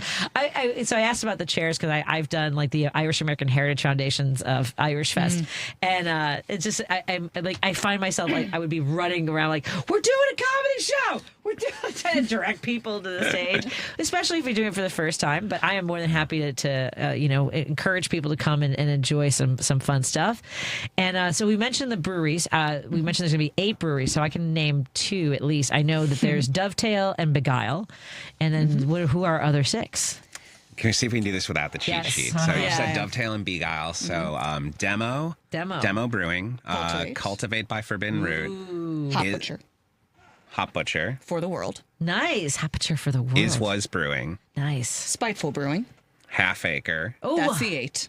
Then Koval Distillery. Nice. And Vin 312 Winery. Excellent. Look at you guys. You did not. I will vouch that they never looked at their cheat sheet. Excellent. That's very cool. I love that. I love that because there's that big. What's that big Artifact? Isn't it? Is it the Artifact Events? Oh my God. Yeah, they're amazing. How long has that been open? It used to be Architectural Artifacts, and that was around for so long. My parents used to take us there when we were little as though it was just like a way to distract us. Yeah. And they would just let us wander around these like very expensive architectural artifacts. That's part of what made me want to go into architecture as a major, and which we won't get into because it has nothing to do with the beer. But it got transferred into a event probably 5 years ago? Yeah, somewhere around give or take. It feels like it was pandemic-ish. It felt like pandemic-ish, which and all feels 30 years ago. Beautiful. Right, yeah, it's so nice. A friend of mine got married there. Maggie O'Keefe, the committee woman for the 40th Ward, got married there. Yeah, it was a beautiful. If you got that was. I probably worked that wedding. I work there all the time. Oh, really? Bartending I'm the guy that cleans up the puke. You don't recognize me? Sorry. It is a beautiful building, though. Isn't that crazy? Yeah, there's a lot of stairs. So when you're the one carrying the trash, it kind of sucks. But it is beautiful. How long do you still work there? I work for like a private events company, but we partner with them, and I work there a lot. I don't need to talk about that. That's not all. That's also not about the 8 breweries. But it's part of the event. So again, it's the Health Alliance for Chicago Comedians. HACC is a endeavor to make sure that comedians who look. I'll tell you, doing stand-up comedy when I didn't have health insurance, you're in your 20s and you feel invincible and you don't really think about it. And it was a different time politically too. It was also and healthcare wasn't as massively crushing as it is now. I'll give you an example. My go-to in the 90s was Planned Parenthood. When we talk about Planned Parenthood, they actually had a sliding scale based on your income. So I had abnormal precancerous cells removed for I'll never forget this, $117. Wow. I mean, can you imagine going in and getting precancerous cells removed from your cervix for $117? I can.